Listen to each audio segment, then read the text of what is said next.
Sekeres Price, a special post-game edition. Round 1, Game 5. Nashville Predators 2, Vancouver Canucks 1, and Vancouver now leads this best-of-7 Western Conference playoff series 3-2, heading back to Nashville for Friday's Game 6. Matt Sekeres alongside Blake Price, Grady Sass, hitting switches, conducting things in the show. Presentation, Applewood Auto Group. Head down to the Richmond Auto Mall, Mitsubishi in Richmond. The Applewood Mitsubishi in Richmond has the 2024 Outlanders with plug-in hybrid editions rated with rates from 4.49% plus the industry's very best warranty. You'll want to take one for a test drive. Head to the Auto Mall. It's all good at Applewood. Well, in a series where illogic has ruled the day, the Vancouver Canucks and Nashville Predators play another head-scratcher here this evening. Vancouver with a third-period lead, and those have been pretty good all year for them, Blake. They spoil a terrific goaltending performance from Archer Silovs, making the second consecutive start, and I do think he was the right choice to play goal for the Canucks tonight. Nashville gets 2 in the third and are going back home, and the Canucks don't avoid that really long trip back to Music City that they were so intent on not making, Blake.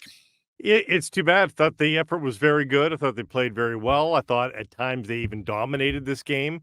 And they probably deserved a lot more. I mean, you could make the argument too. There's a couple posts there for the Preds in which they probably could have put some offense on, but I think there was just more chances. Natural Stat Trick has the high danger chances at 13-5 in the Canucks' favor at even strength. And we know, of course, that the penalty kill was authoring a wonderful story there for the longest time as well, before ultimately the Predators' power play does break through in the third period. So some great storylines there. It's a crying shame that they can't put it away. But ultimately, they've got another game in which they can close out the series and the Preds can't. And that's a very good position to be in. And they just have to find a way to transport this game, play this game one more time, and they're going to win this game. 4th straight game in this series, Blake, where I think you can argue the better team lost. Thus, the illogic continues.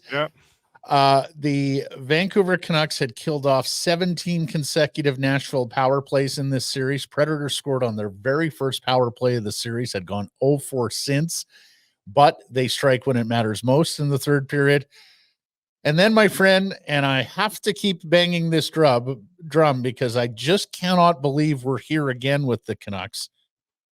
20 shots in this hockey game.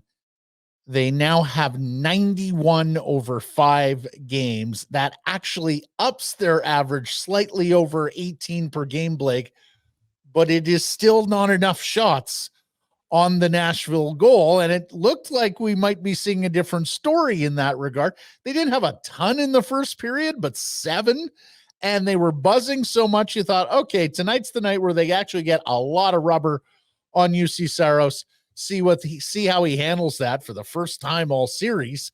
A high shot load. Alas, no. 9 shots in the final 40 minutes of this game. Get outshot 18-9, doubled up in the final 40 by the Preds. But I mean, I have to say this. Did that feel like a 22-20 game? That didn't feel like a 22-20 game.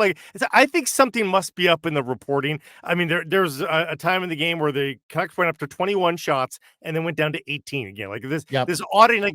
They're doing these audits, Blake. Honestly, in game 1, I thought there was 3 or 4 additional Canucks shots on goal in game 1 that just seemingly never made it onto the shot clock, even with the audits. I mean, I'm going to take them for their word because they are doing audits here in the intermissions and post game. So there's a lot of sets of eyes on this.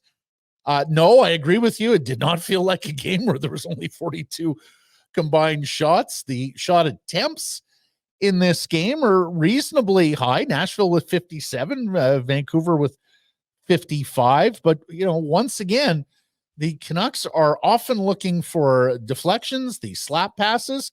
They're also missing the net. And then you've got to give the Nashville Predators credit when it comes to the shot blocking. 17 more tonight. Canucks had 21, actually. 17 tonight. Canucks had 21. But you got to give Nashville credit. Somehow, some way, they were able to dissuade the Canucks from actually putting the puck on net. Yeah, I mean, it's again, I think it's a little bit weird because like, again, you go to the scoring chances overall. So yeah, the Canucks had 20 shots on goal. So say the stats man, scoring chances, they had 29. So, are they trying to get too fine? Like they're getting scoring chances where there are no shots on goal. Yeah.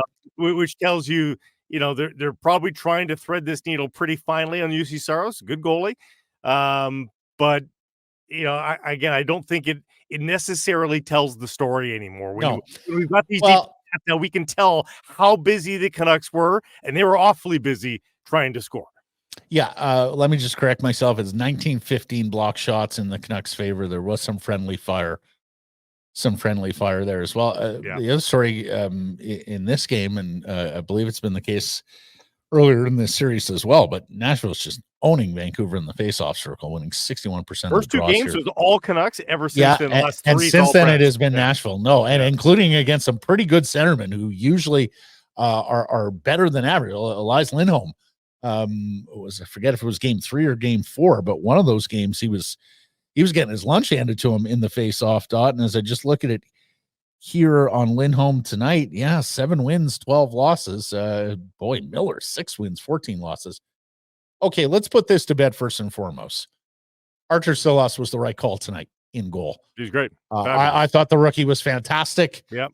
You hope that second one gets saved, but it's a seeing eye shot through all sorts of traffic that finds a very small crevice that he allows low blocker side.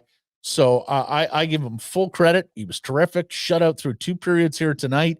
Lots of heroics before that goal too. So absolutely. I mean, the glove save on McDonough early, because that's a period where the Vancouver Canucks absolutely dominate Nashville, and Silovs is there to save the day on the one glorious chance that Nashville has, the McDonough shot. And boy, McDonough missed a gimme in the 3rd period as well. So Silovs, absolutely the right call.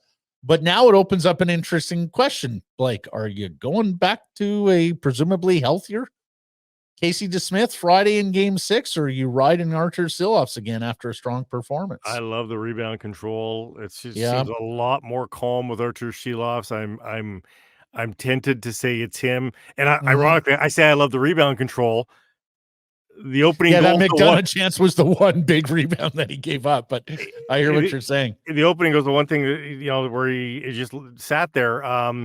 But I think I would probably be pretty tempted to go with Artur Silovs at this point. I mean, there's a great excuse there for the coaches to look Casey DeSmith in the eye, because presumably he's still not 100%, and just say, listen, you rest up. We'll consider you for game 7 here. Give you a few more days to heal up, but Artie's working well, and you just sit tight here for now. So, the one thing I would say, partner, about that would scare me a little bit is dropping Casey DeSmith into a game 7 after he has not played in some time. A road game 6 isn't that much better. At least you're well, at home, but road game 6, at least he played Friday. At least it will be a week between starts. It'll be 10 days between starts, 9 days between starts if you drop them. Except that by the judges' cards, by game flow, the Canucks have been 3 times as good at home. The last change clearly must be a thing here. Not so much in terms of the results, home and away, but just in terms of what the game has looked like. You're going to see a lot less rubber at home, it appears. Just the 22 shots for the Preds here tonight. So, honestly, I don't know that there's much separating. I don't think there's a glaring error here. But Silovs is obviously feeling pretty good about his game. Now, we have to discuss, though, after a couple of times in this series, going upstairs and the video coaches saying, nope, just let it lie. And they were right. Matt, were they right with this one? Because to me, I think this goal gets called back. I think the momentum into Artur Silovs is absolutely what pushes that puck across the line, without a doubt for me. So I don't disagree, but the momentum is caused by Teddy Bluger and not necessarily a Nashville Predator. The skate of the Nashville Predators right at the hip level, to me, it's in line with the puck. To me, it's Bluger is further up the body. The So you skate say hits this the is belt. Nyquist. It was Nyquist, if I'm not mistaken. Nyquist's skate Poking at the goaltender forces it no, over. not poking. He's coming to a stop. His skate goes right into the belt of Shilov's, and that's exactly where the puck is, right at his waist, and that's where it pops across. But Bluger's in there first, though, creating the momentum to push Shilov's back towards the goal. At least that's how I saw it. I thought that it was actually Nyquist that hit Bluger into the goalie, and then he came in there with the final mustard. Yeah, I mean they're in close quarters there. I think you can make that call, but I'm guessing the Canucks looked at it and saw Teddy Bluger there as the first impetus of pushing Shilov's and the puck towards the goal, and thought we're probably not going to win this one.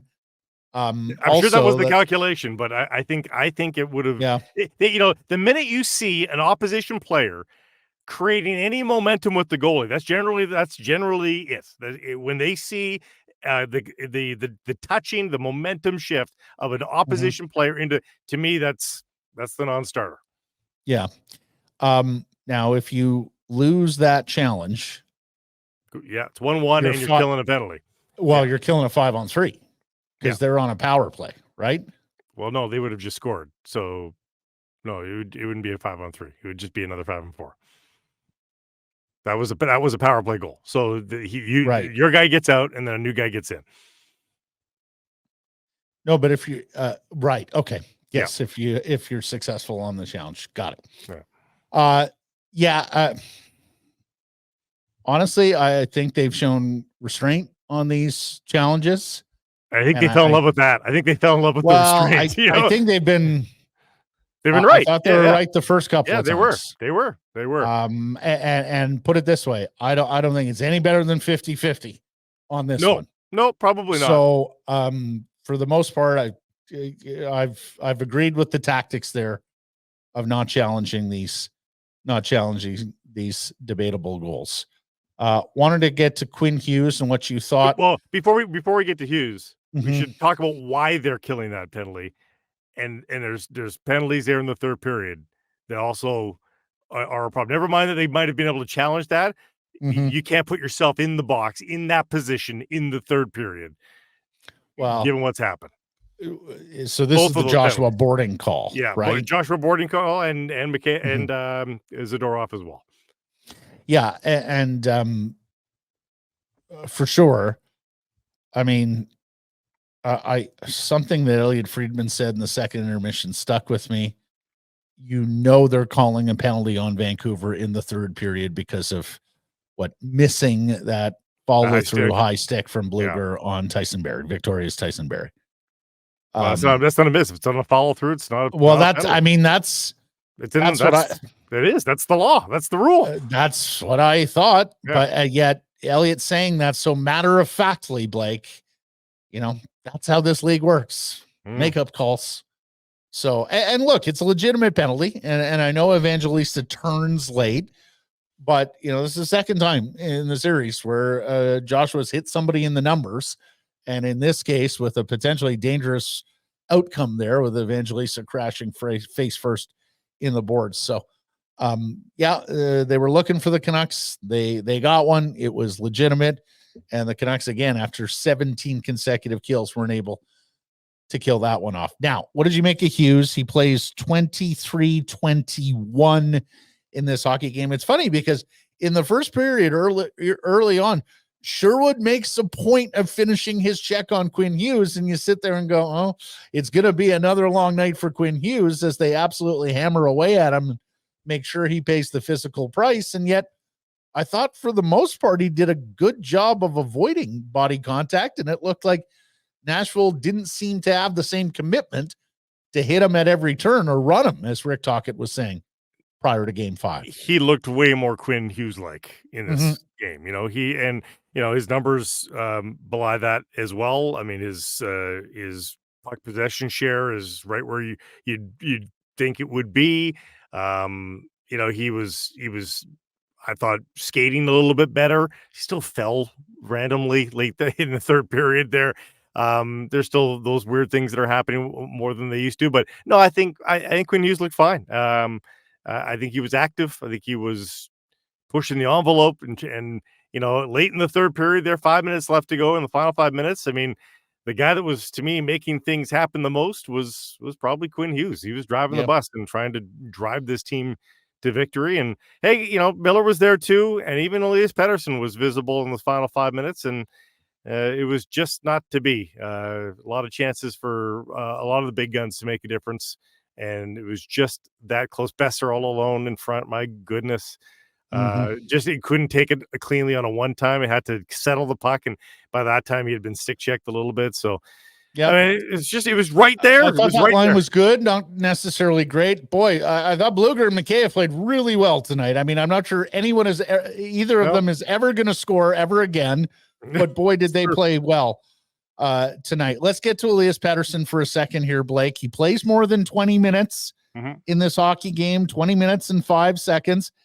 He gets a hit that causes a turnover early in the first period. We were on the Daily Show today saying, look, just do something early in the game that looks like you're aggressive tonight and that you're in this thing from the jump. He does just that. It generates a scoring chance, and you're thinking, here we go. Maybe we're going to see the Elias Pettersson we all know and love. And just as this game goes on, and get a couple other moments, but as this game goes on, he continues to sort of wallflower. There are times when he's out there just not doing a whole lot. I thought in the third period he was more active. And in the end, he had 5 shot attempts, 3 shots on goal, a couple of hits. It was something. I mean, he's not there on the score sheet in the end, but my good, that he rips that shot on the 2-on-1, looking his man off, and it hits Saros in the shoulder. Just couldn't pick that top pie plate there. It was something, but he's the elite Ilya Mikheyev right now. Like he just can't bust through. And you're right. I don't think Blueger and Mikheyev will ever score again. But they are possessing the puck. They are helping the Canucks get chances. And they're not hemorrhaging goals. They're not creating defensive deficiencies. But the three of them, my goodness. I mean, you just love shaking your head. You really are. Like there's nothing there. Let's get to a listener here at Sekeres Price on our Game Over tweet. Mike B, pretty big coaching questions by not challenging that goal and giving Pettersson 3 shifts in the last 5 minutes. I will take Mike's word on it that it was just the 3 shifts for Pettersson in the last 5. We talked about the goal. What do you think of that, though, Blake, that Pettersson is so seldomly used late in the third?